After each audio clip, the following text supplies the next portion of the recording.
Rutgers takes care of Long Island. Welcome to the channel where I'm talking all things Philadelphia Eagles, New York Yankees, New Jersey Devils, and Rutgers Scarlet Knights. Like the video and subscribe to the channel. Hi Rutgers fans, what's going on? Travis Lannis here to talk Rutgers' 83-61 win over Long Island today at Jersey Mike's Arena. Again, they got the job done. Took care of business. This game ended up being a 22-point Rutgers victory, but it was much tighter than that for really most of the game until the last few minutes. Long Island, credit to them to start this post-game. They hung around, made plays, made some shots, stay in this game. Again, pretty much the whole time. Rutgers pulled away in the game on a 19-4 run. Again, Rutgers, I mentioned the broadcast a couple times, like Rutgers playing one game a week for these last few weeks of December. Long Island today. Next week, Mississippi State, the Rock, and Stonehill to finish out the year. Jersey Mike's. But today, a week off, and they just did not look too sharp.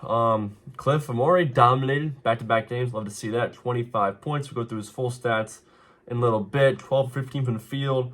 He only missed like a couple dunks that he normally will make those, but some real nice dunks and everything.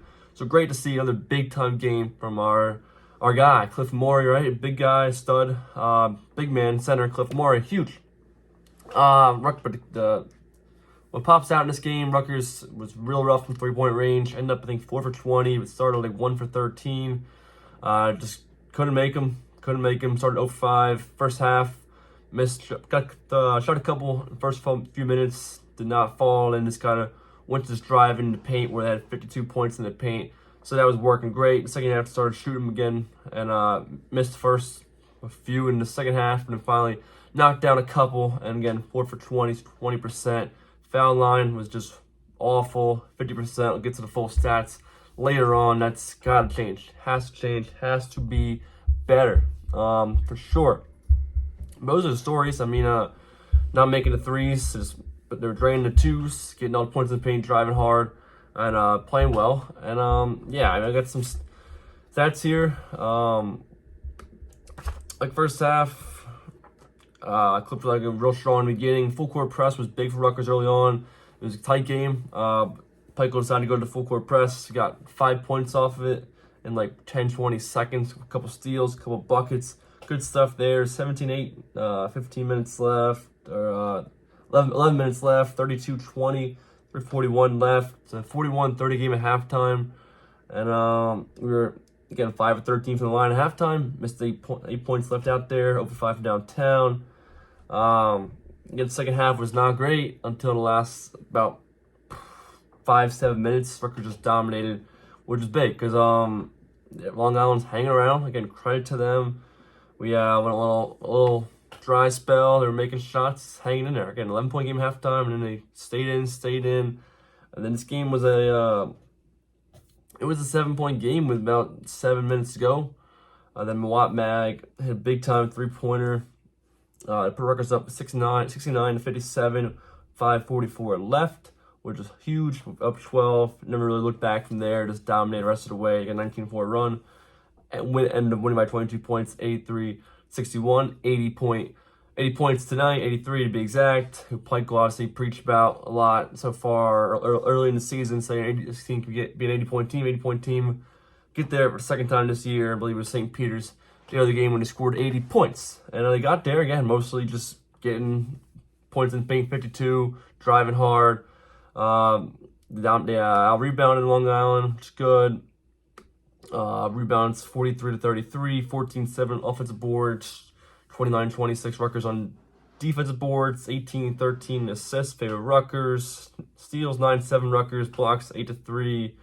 Total turnovers, Long Island, we forced 19 turnovers. We had 9 ourselves, 22 points off the turnovers. Get points in the paint, 52-28 Rutgers. They had 20 fouls. We had just 8. Largest lead, again, 24. So good stats and everything.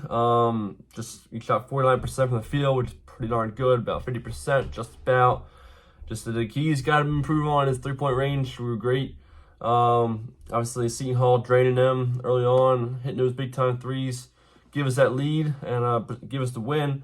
Today, not so much. 4 for 20 in this game overall. I made a few second half, but just overall just rough. And some of their shootout there just weren't even close, which is not a good sign. You got to build more consistency from there. But in the game, look, Long Island, not a great opponent, obviously, real rough opponent. So luckily got the win. They were hanging around there, making it.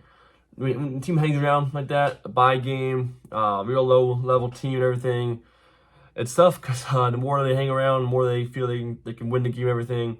So luckily it didn't come down to the final couple minutes where it's still a tight game, put them away with about 5 minutes to go. But you just don't want to do that. Put teams away and don't give them a chance at all. Look at the full box score here. Cliff, like I said, just a great game. 25 points, career high. 12 or 15 from the field, 1 for 2 at the line. He had 11 rebounds, 3 blocks, just dominant. Then the rest of the guys pretty spread out around rest of the points. Hyatt had 12, 5 for 9 shooting, hit 2 threes himself, 12 boards from him. Michael Davis, 12 points as well, 5 for 11 from the field, 4 boards, 3 assists, 2 steals. Then Moat Mag, 10 points. He hit 2 3-pointers as well. So the 4 threes were 2 from Mag and 2 from Hyatt. Mag 4 for 8 from the field, 4 boards, 3 assists, a steal, 2 blocks. And then Derek Simpson, 10 points, 2 for 7 from the field, 6 for 6 on the foul line. He's money. Rest of the guys, not so much. And then the rest of the points, Gavin, 8 points, 3 for 9 from the field, 0 for 4 from downtown, 2 for 5 at the line. And then Wolf had 5 points. Noah had just 1 point, 0 for 6 today from the field, 0 for 2 from downtown. Now, so Noah not a great game, obviously, but the rest of the guys chipped in pretty evenly there with, again, after Cliff's 25, 12 and 12 for Michael, Hyatt, 10, 10, Mag, and Simpson. So, but again, it's a gritty team. Wasn't the best showing, but dominating the boards, it's good. Forced a lot of turnovers. Was great in the paint, which is big time. It's great to see Cliff playing the way he's playing in the last 2 games. And a lot of positives. Negatives, you just got to get back. You got to work. Can't shoot for 50% from the line. You can't leave those points out there. It's 13 points out there. Obviously not going to be perfect, but to miss 13, it just sucks. And it's brutal. But and 3-point range, up and down. Got to be more consistent from there and make those. But they overcame that by scoring a lot in the paint and twos. And so 83-61 the final score. Rutgers goes to 7-3 on the season. 6-1 at home. Again, another week off before they play at the Rock again next Saturday. I think it's a noon start against Mississippi State in the Gotham Classic. So I got Travis Alanis here after the post game of Rutgers Long Island today. If you enjoyed the win, enjoyed the video here recapping the game, like it up, drop a comment, subscribe to the channel if not already. Have a good one. Let's go Rutgers.